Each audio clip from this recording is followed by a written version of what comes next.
ini bercakap-cakap. Yang satunya bertanya, berapa banyak jumlah orang yang haji pada tahun ini? Dijawab oleh malaikat satunya 700.000 orang. Malaikat satunya bertanya lagi, dari 700.000 orang berapa ibadahnya yang diterima oleh Allah Subhanahu wa Ta'ala? Jawaban satu malaikatnya, tidak satu pun ibadahnya diterima oleh Allah Subhanahu wa Ta'ala. Dari 700.000 orang, tidak ada yang diterima ibadah hajinya oleh Allah Subhanahu wa Ta'ala. Sehingga Imam Abdullah bin Mubarak menangis di dalam mimpinya.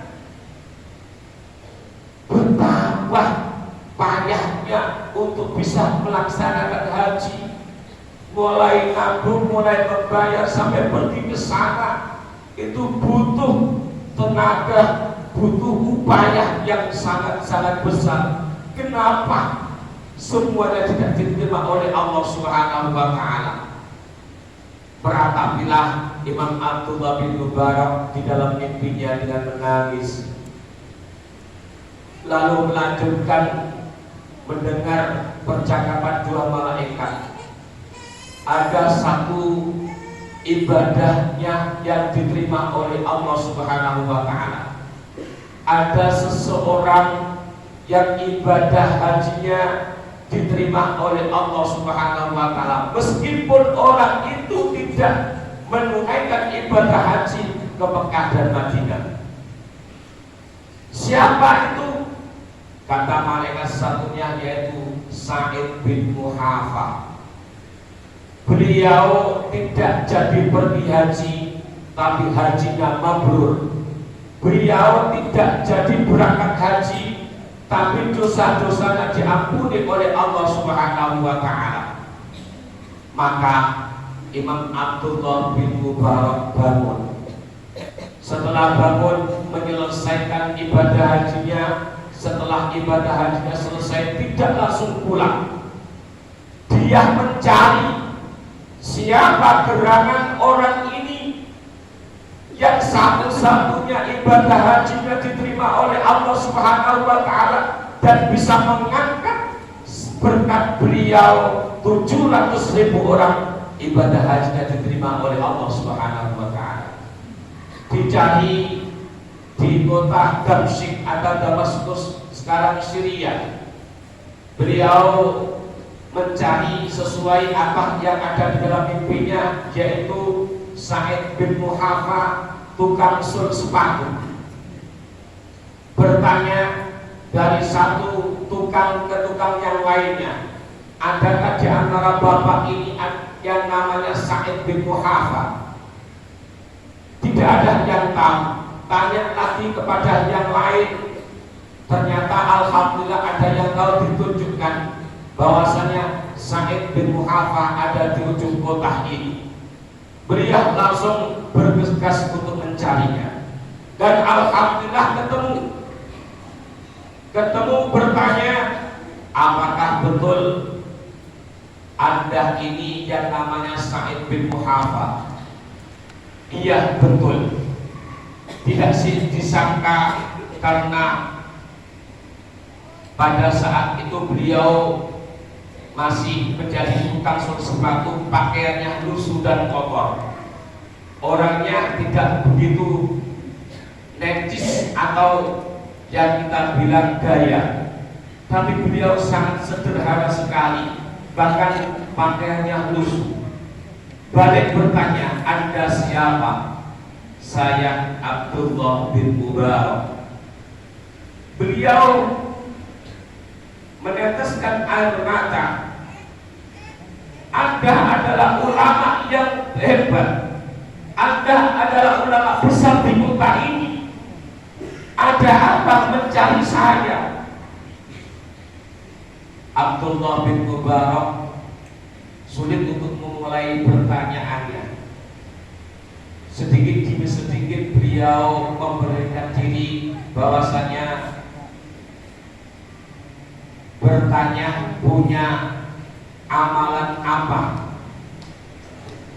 Anda di dalam mimpi saya itu termasuk orang yang ibadah hajinya diterima oleh Allah Subhanahu wa Ta'ala.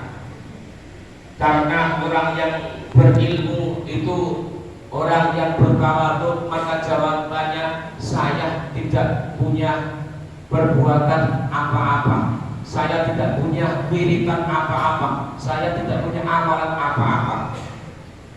Didesak dan didesak, coba Anda ceritakan kehidupan Anda. Barulah beliau mau bercerita bahwasanya dimulai dari setiap tahun Allah mengundang orang-orang Islam untuk pergi haji, dan pasti di dalam haji itu ada kalimat-kalimat talbiyah, labbaik Allahumma labbaik, labbaik la syarika laka labbaik, innal hamda wan ni'mata laka wal mulk la syarika lak. Setiap tahun ibadah haji, waktunya datang saya mendengar kalimat-kalimat talbiyah, saya selalu menangis. Ya Allah, saya ingin pergi haji. Ya Allah, saya ingin ke Ka'bah-Mu. Ya Allah, saya ingin ke Mekah. Sehingga pada setiap tahunnya seperti itu, dia berusaha untuk berpuluh-puluh tahun menabung, menyisihkan hasil dari kerjanya. Berpuluh-puluh tahun dia menabung sedikit demi sedikit. Akhirnya terkumpullah uang 350 dirham. Dan pada saat itu musim haji telah datang dan saya siap untuk berangkat haji. Tetapi kenapa tidak jadi berangkat? Apa sebabnya?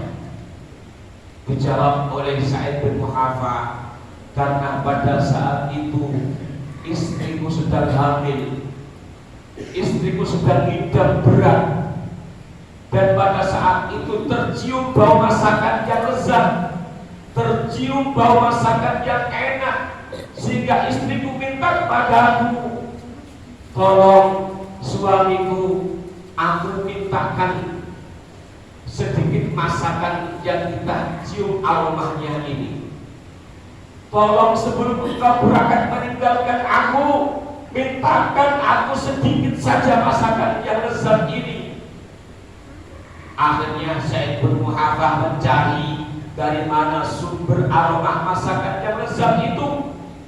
Ternyata sumbernya adalah dari rumah gubuk reok, rumah jelek, yang mana di dalamnya dilihat oleh Sa'id bin Muhafa adalah ada seorang perempuan yang memasak, dan dilihat ada 6 anak di dalam rumah itu. Masuklah Sa'id bin Muhafa dan memohon kepada ibu yang sedang memasak itu, Bu, tolong saya minta sedikit saja masakannya, karena istriku sedang tidak berat, karena istriku sedang ingin sekali memakan masakan yang ibu masak. Wanita itu diam saja, tidak menjawab apa-apa, sampai Sa'id bin Muhafa berkata, Ibu, kalau saya tidak boleh meminta, saya akan beli dengan harga berapapun, yang penting ibu mau ngasih. Baru ada jawaban bahwasanya makanan ini halal buat kami dan haram buat Tuhan. Di dalam hati Sa'id bin Muhafa, apa ada makanan yang halal buat dia dan haram buat saya? Kok bisa begitu, Bu? Kenapa makanan ini halal buat ibu dan haram buat saya? Dengan berlinang air mata, ibu itu menjawab bahwasanya masakan ini saya ambil dagingnya dari keledai yang mati. Ada keledai mati, saya ambil dagingnya secukupnya dan saya masak. Dan seandainya kalau hari ini saya tidak makan, maka saya akan meninggal bersama anak-anak saya karena kelaparan. Akhirnya Sa'id bin Muhafah menangis melihat keadaan ibu itu tadi, sehingga beliau pulang dan bercerita kepada istrinya, "Sudah Nabi, jangan engkau minta masakan yang tercium baunya dari sini tadi." "Kenapa Mas?" "Karena masakan itu dimasak dari daging bangkai." "Kok bisa begitu Mas?" "Karena orangnya kalau tidak memasak bangkai itu dia akan mati kelaparan." Akhirnya bersama istrinya memasak makan yang lezat dan membawa uang yang jatahnya dipakai untuk pergi haji datang kepada ibu tadi dan menyerahkan makanan. "Bu, itu jangan engkau makan karena itu tidak boleh kalau tidak dorong. Maka saya bawakan masakan ini, saya bawakan makanan ini, makanlah bersama anak-anak ibu. Dan uang ini saya serahkan kepada ibu, 350 dirham untuk usaha ibu supaya ibu tidak kelaparan lagi. Dan saya hanya memohon kepada Allah, berdoa kepada Allah, ya inilah Ka'bahmu, ya inilah ibadah haji." Cerita yang